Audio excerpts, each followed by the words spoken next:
आप अभी किसकी तैयारी करो, जैम की या गेट की? जैम की, गेट की, मतलब तीनों की, पीवाईक्यू एक्स्ट्रा एक्स्ट्रा क्वेश्चंस के लिए ऐसे ही। अच्छा, तो सी एस आर नेट का ना बहुत एक्स्ट्रा सिलेबस है, आपको वहाँ पे सेलेक्टिव होना पड़ेगा, है ना। हाँ, मैं सिलेक्टिव बोलूंगा। हाँ, सो वो आप करोगे नुकसान नहीं होगा।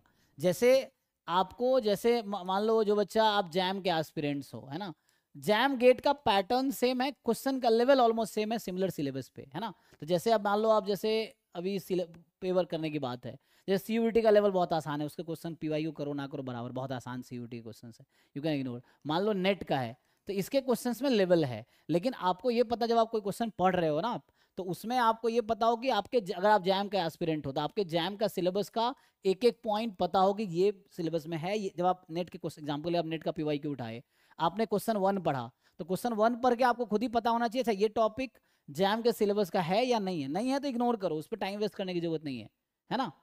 तो जो सिलेबस का है वही करो, क्योंकि जैसे मैंने हर बार कहा है कि जैम का सिलेबस सबसेट है गेट का, गेट का सबसेट है नेट का, और नेट में बहुत एक्स्ट्रा है। जैम में क्या है कि जैम के बाद यहाँ 4 टॉपिक ही एक्स्ट्रा है, नॉन पैरामेट्रिक, मल्टीवेरिएट, रिग्रेशन, और एक क्या रह गया जी, स्टोकेस्टिक, है ना। तो ये 4 टॉपिक ही एक्स्ट्रा है जैम में, बस बाकी कॉमन सिलेबस है। लेकिन यहाँ पे सैम्पलिंग, डिजाइन ऑफ एक्सपेरिमेंट, बहुत सारी चीजें हैं, linear models and all that, है ना, बहुत और एक्स्ट्रा चीजें हैं।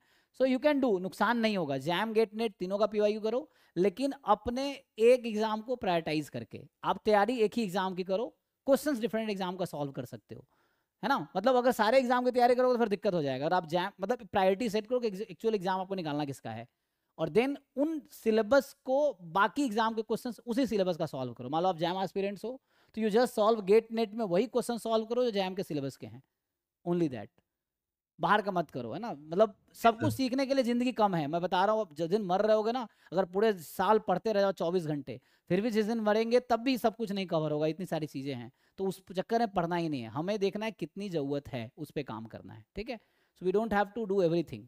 सो ये है कि आप एक एग्जाम को प्रायोरिटाइज करो, उसके क्वेश्चन डिफरेंट एग्जाम से, इवन आईएसएस के पीवाईक्यू आप कर सकते हो। तो आईएसएस में बहुत सारे डिफरेंट सब्जेक्ट्स हैं, तो पेपर 1 एंड 2 आई थिंक वही है, प्रोबेबिलिटी एंड इन्फ्लुएंस जो है, तो वो भी कर सकते हो आप।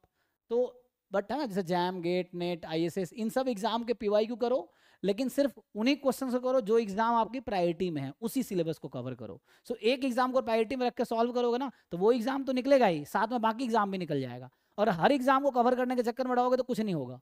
तो आपको ये समझना पड़ेगा एक चीज, ठीक है ना, क्योंकि जी प्रायोरिटी वाले फोकस करना, उसको निकालना ही है। और जितना सीखोगे उस एग्जाम में, बाकी एग्जाम के लिए वो एनफ है निकालने के लिए, क्वालिफाई करने के लिए।